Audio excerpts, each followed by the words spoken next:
You checked it before you got out of bed. You checked it again after breakfast. Maybe you checked it in the car, at a red light, just to see if anything had changed. Nothing had changed. You knew nothing would change, and you checked it anyway. This is not a money problem. This is not an anxiety problem. This is your brain running a program it cannot shut off. And once you understand what that program actually is, you will never look at your banking app the same way again. Your brain is an uncertainty reduction machine. That is its primary function. Not happiness, not logic, not financial planning. Reducing uncertainty. Every second of every day, your brain is scanning your environment for threats it cannot see and dangers it cannot yet name. And in the modern world, money is the single most powerful proxy for survival that your brain has available. This is not metaphor. Behavioral neuroscientists have documented that financial uncertainty activates the same neural pathways as physical threat. The amygdala does not distinguish between a predator in the bushes and an unpaid bill on your credit card. To your brain, both are survival threats. And the only way to calm a survival threat is to check. The behavioral economist George Lowenstein described this as the pain of not knowing.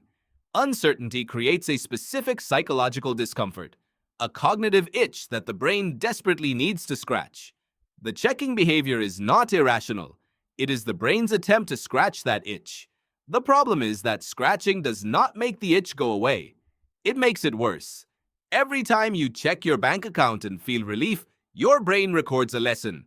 Checking equals relief. Uncertainty equals discomfort.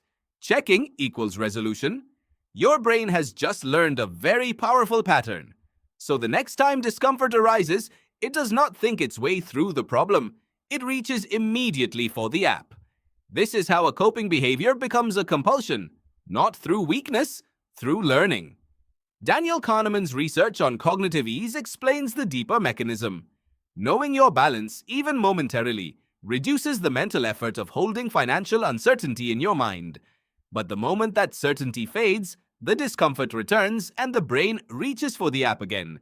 You are not checking your balance. You are dosing your brain with temporary certainty the way someone else might reach for a cigarette. Banking app designers use a discipline called behavioral design, drawing directly from behavioral economics research to build interfaces that maximize what they call engagement. The pull to refresh gesture was not designed for utility. It was designed to mimic the variable reward mechanism that B.F. Skinner documented in reinforcement research. Every time you pull down on your banking app to refresh, you are pulling the lever of a slot machine.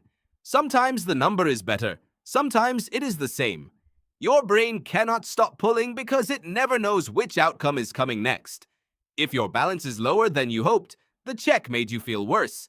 If it is higher, the relief is real but brief. As Kahneman and Tversky showed, losses feel twice as painful as equivalent gains feel good. In both cases, the checking has not resolved the anxiety. It has fed it. The app is not a financial tool in that moment. It is an anxiety management tool that does not actually manage anxiety. So what actually works? Not willpower. What works is scheduled uncertainty reduction. Instead of checking reactively, you schedule 2 fixed windows per day. Once in the morning, once in the evening. Outside those windows, the app stays closed. The compulsion fades not through resistance, but through retraining.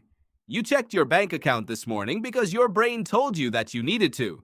Your brain was wrong about the method. Checking does not solve the uncertainty. It postpones it for 20 minutes and then returns it, slightly louder, to your pocket. Now you know what the checking actually is. And the next time you reach for the app without knowing why, you will recognize the itch before you scratch it. That one moment of clarity between the urge and the action is where your financial behavior actually changes.